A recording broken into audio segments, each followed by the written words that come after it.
Agradecemos al doctor Iván Jiménez Ramírez su liderazgo y participación en el desarrollo de la neurología en Colombia.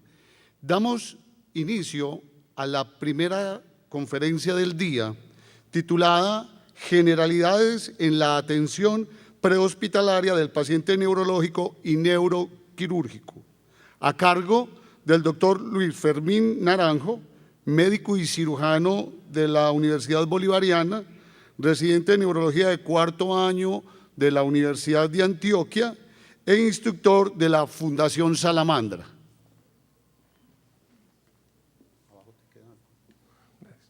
Muchas gracias.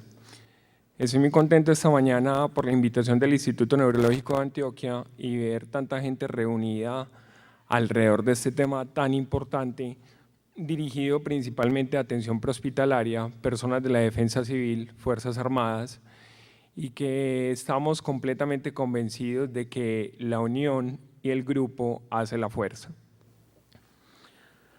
Arrancando este tema, vamos a hablar principalmente algo de introducción, atención inicial del paciente neurológico, neuroquirúrgico, importancia sobre la parte del equipo y de los grupos MED, que es un concepto actual y que se debe cada vez instaurar con mayor rapidez alrededor de nuestra parte prehospitalaria, hospitalaria y unidades de alta dependencia. Arrancando con la introducción, es importante hacer como unas generalidades de que el sistema nervioso se encuentra dividido en tres partes: el sistema nervioso central, correspondiente al cerebro, tallo cerebral, médula espinal, a los nervios periféricos, sistema nervioso periférico conformado por el nervio periférico, los receptores y la parte de los ganglios, y el sistema nervioso autónomo dividido en dos partes principalmente: sistema nervioso simpático y sistema nervioso parasimpático. Teniendo en cuenta las funciones del sistema nervioso, hay que tener en cuenta que el sistema nervioso es el que nos permite interactuar con el medio que nos rodea y que pasa en nuestro interior. Esa es una definición del concepto de conciencia. ¿Qué principales estructuras hay en la conciencia? Dos principales. A través de los sentidos, como todos los conocemos, la visión, el olfato y el gusto, entra a través de unas señales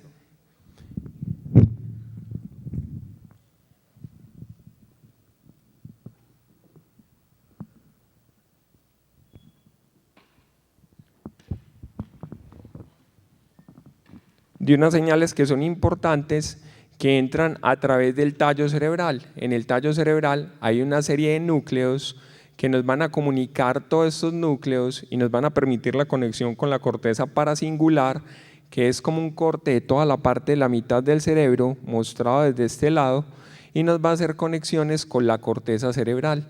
Esto que nos va a permitir interactuar en diferentes funciones, como es el sueño, cuando nos sentimos bien o estamos tristes, o cuando vamos a estar alerta en una situación de peligro.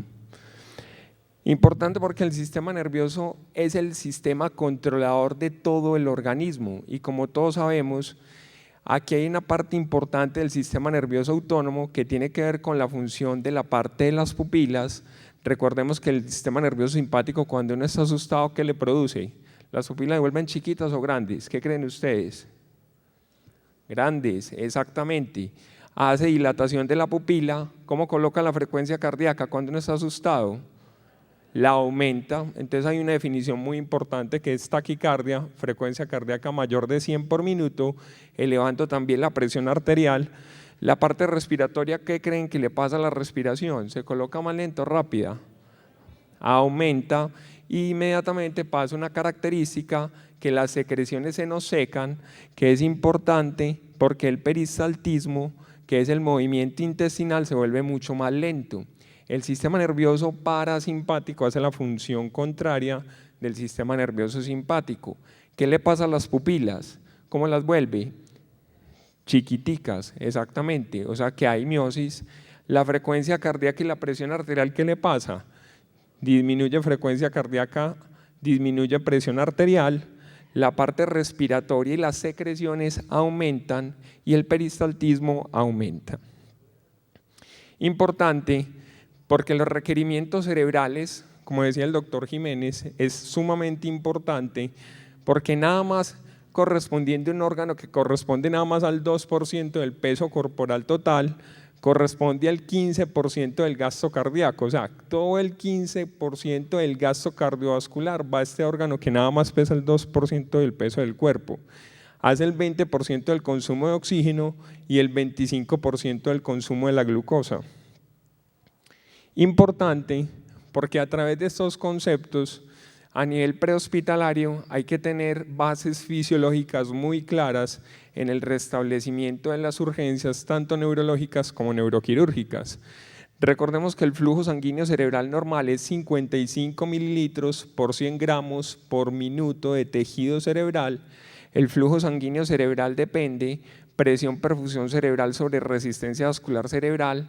Un concepto sumamente importante, sobre todo en trauma craneoencefálico y pacientes en neurocrítico, y la parte de urgencia neurológica y neuroquirúrgica es la presión intracraniana y es la presión que ejercen esas estructuras dentro del cerebro al cráneo, permitiendo que si hay mucha presión dentro del cráneo va a haber menos flujo sanguíneo cerebral y se va a ver afectado al paciente. La presión arterial media, que es un signo vital fundamental, que es la presión arterial diastólica más 1/3 de la diferencia de la sistólica y la diastólica, y la presión de perfusión cerebral, que es la diferencia de la presión arterial media menos la presión intracraniana. Teniendo en cuenta, hay una ley fisiológica que es la ley de Kelly-Monroe. ¿Qué consiste eso? Cuando hay demasiado a determinado volumen dentro del cerebro, cualquier volumen aumenta demasiado la presión intracraniana. Entonces vemos aquí que por ahí en el curto de 16, como vemos en esta gráfica, luego de que pasa aquí la presión intracraniana, vean cómo se eleva el volumen, llevando a un deterioro grave del paciente y pudiéndose empeorar. Y es importante, por eso es tan importante la valoración de ustedes en la parte prehospitalaria, porque es donde vamos a tener todo el resultado inicial a nivel hospitalario y luego en unidades de alta dependencia. Y aquí vemos la relación de la presión arterial, la relación de la presión intracraniana y la relación de la perfusión cerebral. Teniendo en cuenta que cuál sería el punto ideal, es dos cosas fundamentales. Uno, que si tenemos buenos equipos prehospitalarios, y recordemos que nunca cabe sobrar de decir que la utilización de gafas, utilización de guantes, utilización de métodos protectores van a hacer mejor atención de nuestros pacientes y van a evitar problemas para nosotros mismos. Inmediatamente articular con ambulancias, con un adecuado servicio, que sean ambulancias en determinados casos medicalizadas, vamos a poder hacer conexión con centros de alto nivel y permitir un adecuado sistema de salud. Teniendo en cuenta una cosa fundamental, y es un mensaje: tiempo es cerebro. Y este concepto fundamental, que tiempo es cerebro, nos lleva a dos retos grandes. Uno, hay que atender bien a nuestros pacientes. Dos, hay que tener una metodología adecuada para obtener metas y poder tener un mejor pronóstico de esas enfermedades. Y la tercera parte supremamente importante es que le vaya bien a nuestros pacientes. Que ojalá el desenlace final fuera este cuadrito, como vemos acá, los ancianos que se están riendo, teniendo buena calidad de vida y teniendo un buen apoyo familiar y un buen sistema de salud. Atención inicial del paciente neurológico. Lo importante en el paciente médico, que es la historia clínica. Por eso es muy importante. Tiempo de inicio de los síntomas, cómo se presentó, realmente qué pasó en el escenario donde ustedes van a atender al paciente. Generalmente, cuando uno atiende a un paciente médico inicial y neurológico, como lo muestra esta figura, uno tiene que ser un detective. Hay pasos iniciales, que es observación de la escena, evaluación inicial, historia clínica, el examen físico focalizado, adecuada dirección del hospital con previa notificación. examen físico detallado y evaluación continua. En la observación de la escena tenemos que estar con los sentidos inmediatamente alertas, viendo cómo están las personas, qué número de víctimas hay, que si tienen una venopunción o no, que si tienen una fuente de oxígeno o no. Importante, valoren cómo está la casa. La casa puede estar reblujada. Si esta casa está reblujada, ¿qué nos indica? Es una persona viviendo sola. Que el tiempo es poquito o mucho que lleva viviendo esa persona si está así el cuarto. ¿Qué creen ustedes? Mucho tiempo. Y es importante porque eso se presenta frecuentemente en pacientes con alteración del estado de conciencia, como por ejemplo los pacientes con demencia, cuando los van a atender todo este reblujado desorganizado. Ver también importante qué tabletas, qué pastillas hay, fundamental. Y otra cosa importante, por la alteración del estado de conciencia de los pacientes neurológicos, recuerden, la familia y las personas que están al lado son importante fuente de información. Hay que recordar que cualquier persona que aunque aparezca muy inofensivo, cualquier objeto que esté al lado de una persona alterada puede construirse en un bastante peligro para la persona que lo está atendiendo. Hay que reconocerlo y notificarlo. ¿Cuál es la recomendación? Hombre, si están peleando dos personas adentro, que porque el abuelito está muy enfermo y están dando bala, entonces usted entra al escenario, vamos a parar la pelea, yo atiendo al paciente y soluciono el escenario. ¿Creen que eso está bien o mal? Eso está mal.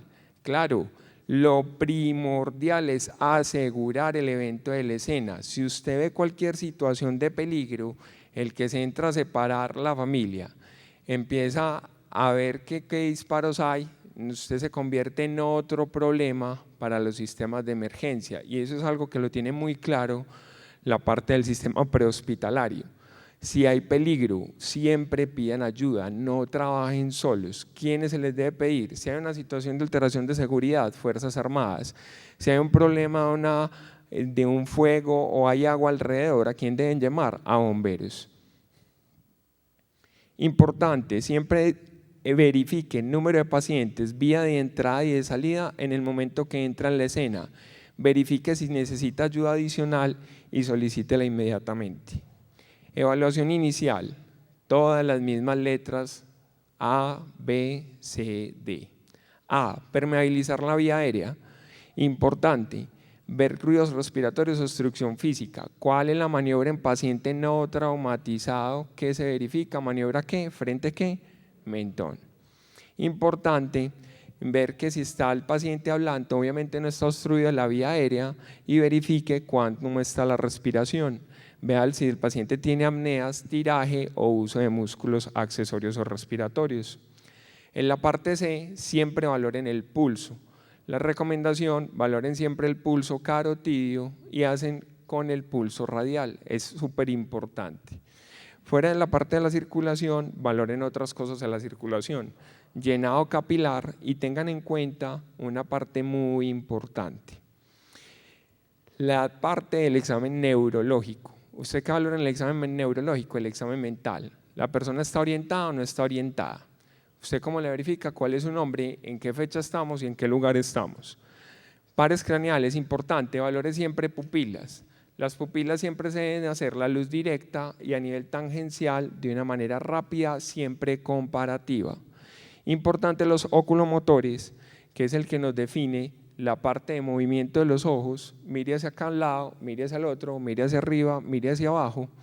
Y un aporte muy importante, si hay asimetría facial o no, y si hay deglución. Si la persona está inconsciente, obviamente no le vamos a dar nada de comer, porque si le damos algo de comer, un vaso de agua, que frecuentemente lo hace, ¿qué le va a pasar al paciente?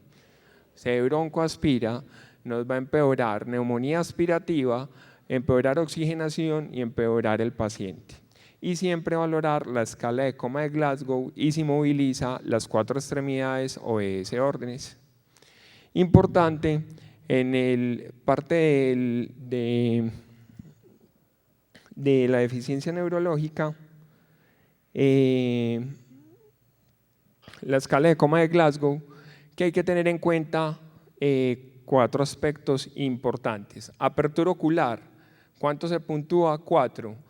Verbal, 5 y motora 6. 4, 5 parte motora y 6. La parte 4, parte ocular, 5 la parte verbal y 6 la parte motora. Importante porque hay unas siglas que nos permiten abordar a los pacientes en urgencia neurológica y neuroquirúrgica. ¿Y cuál es? El SAMPLE y el OPQRST. La S, que es signos y síntomas, siempre se debe averiguar inicio, planeación y provocación de este síntoma, que es la P, Q, que es quality, que es calidad, R, que es radiación, y S, que es severidad de 1 al 10. Inmediatamente terminamos S y luego seguimos OPQRST, arrancamos si el paciente tiene alergias o no, qué medicamentos tiene, patologías previas, y última ingesta del paciente por si este paciente requerir algún procedimiento quirúrgico o algún evento adicional o alguna maniobra, y eventos previos a la enfermedad, o sea, qué sucedió antes del evento o qué pasó en esa situación. Inmediatamente, dirección y notificación, fundamental. Si está ocupado el 123, ¿a dónde llamamos? 119, bomberos. Siempre notifiquen bien exactamente dónde está el paciente. Siempre nosotros a veces hacemos malas notificaciones. Del desespero no decimos dónde estamos, la ubicación exacta y dónde debemos referir y qué ayuda necesitamos. Sobre todo esto es muy importante para la comunidad, porque resulta que la última pregunta que uno debe preguntar cuando está pidiendo la ayuda, ¿puedo colgar sí o no? Dan rápida la información, no se calma la persona, cuelgan, y cuando van los grupos de rescate que tienen bastante experiencia en esto, ellos saben que la ayuda es muy difícil porque no notificaron exactamente a dónde debía ir. En el examen físico detallado ya es una parte de la parte del examen neurológico, examen mental, pares craneales, valoración motora sensitiva, movimientos anormales, control de esfínteres, marcha y signos meningios. Evaluación continua. Inmediatamente llega el paciente o estamos en el traslado, que el compañero nos va a hablar sobre metas de transporte, es fundamental